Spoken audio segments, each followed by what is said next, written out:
एक मिनिट.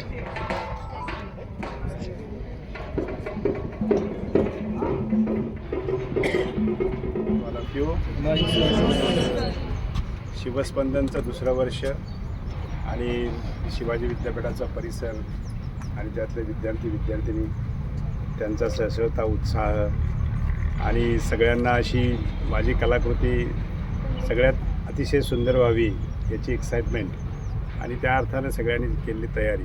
त्यामुळं आज उद्या आणि परवा शिवस्पंदनच्या निमित्तानं सगळे विद्यार्थिनी आपले कलाविष्कार त्याच्यामध्ये त्याचं प्रदर्शन करणार आहेत. मागच्या वर्षीचा शिवस्पंदन अतिशय उत्साहात झाला, आनंदात झाला. तो एक मोठा आनंद सोहळा होता आणि सगळ्या विद्यार्थ्यांनी त्यामध्ये खूप सहभाग नोंदवून चांगल्या पद्धतीने सहभाग नोंदवून आपल्या कलागुणांना वाव देण्याचा प्रयत्न केला. यावर्षी दुसरा आहे, त्यामुळं मागच्या वर्षी जे काही कमी पडलं होतं ते यावर्षी भरून काढलं जाईल अशी अपेक्षा करायला हरकत नाही आहे. पहिल्यांदा शिवस्पंदन पाहणारे पहिल्या वर्षाचे विद्यार्थी पण असणार आहे त्याच्यामध्ये आणि दुसऱ्या वर्षीचे विद्यार्थी या वर्षीचे ज्यांनी शिवस्पंदन पहिल्यांदा पाहिलं ते अनुभवी पण असणार आहेत. त्यामुळं जे नवीन आहेत ते उत्साहात असणार आहेत आणि जे आत्ता एक वर्ष ज्यांना झालं आहे त्यांच्यावर जबाबदारी असणार आहे. तेव्हा शिवस्पंदन अतिशय उत्साहात व्हावं, आनंदात व्हावं आणि ती निकोप स्पर्धा असावी. म्हणजे ज्यावेळेला आपण निकोप स्पर्धा हेल्दी कॉम्पिटिशन म्हणतो त्यावेळेला कुणाला दुखवायचा असा विषय येणार नाही आहे आणि शिवस्पंदन एक आगळं वेगळं विद्यापीठातलं एक प्रदर्शन कलाविष्कारांचं व्हावं अशी मी अपेक्षा करतो. आपल्या सगळ्यांना या निमित्ताने शुभेच्छा देतो. एकच फक्त मी जाता सांगेन की सगळ्यात अतिशय महत्त्वाची कुठली गोष्ट असेल तर डिसिप्लिन. शिवस्पंदन हे डिसिप्लिनचं मॉडेल व्हावं. म्हणजे किती शिस्तबद्ध पद्धतीनं अशा कलाविष्कारांचं प्रदर्शन होऊ शकते हे इतरांना दाखवण्यासारखं असावं, ते आदर्शवत असावं अशी अपेक्षा व्यक्त करतो.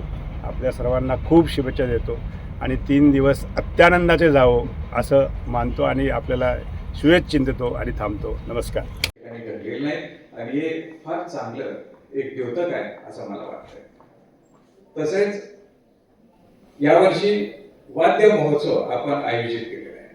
त्या वाद्य महोत्सवामध्ये 75 वाद्यच का तर त्याच्यामागे आझादी का अमृत महोत्सव आपण साजरा करीत होतो. मागच्या वर्षी तो पूर्ण झालेला आहे. म्हणजे 75 वर्ष स्वातंत्र्य मिळून आपल्या देशाला पूर्ण झालेले आहे आणि 76व्या वर्षी आपण पदार्पण केलेलं आहे. व 75व्या वर्षी ऍक्च्युली 60 वर्ष ज्यावेळी शिवाजी विद्यापीठाला पूर्ण झाली त्यावेळी आम्ही कोविडच्या वेळी ऑनलाईनच्या माध्यमातून एक मीटिंग घेतली होती आणि त्याच वेळी आम्ही सांगितलं होतं, डॉक्टर आर.व्ही. गुरोजर त्याचे संचालक होते, की 60 वाद्यांचं एक आपण ऑनलाईन प्रदर्शन करूया.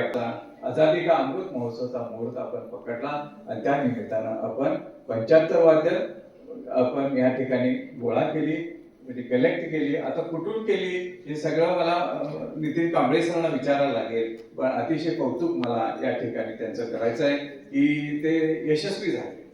कारण 75 वाद्य एकत्रित करणं फार अवघड आहे. त्यांनी काही वाद्यांचे नाव स्थगित केले, त्या विद्यार्थ्यांनी ते सादर करण्याचं प्रावीण्य या ठिकाणी मिळवले. हे सुद्धा एक दुर्मिळ मला वाटते एक घटना म्हणावं लागेल. अशी घटना मला वाटते राज्य पातळीवर ही प्रथमतः शिवाजी विद्यापीठातच होत आहे.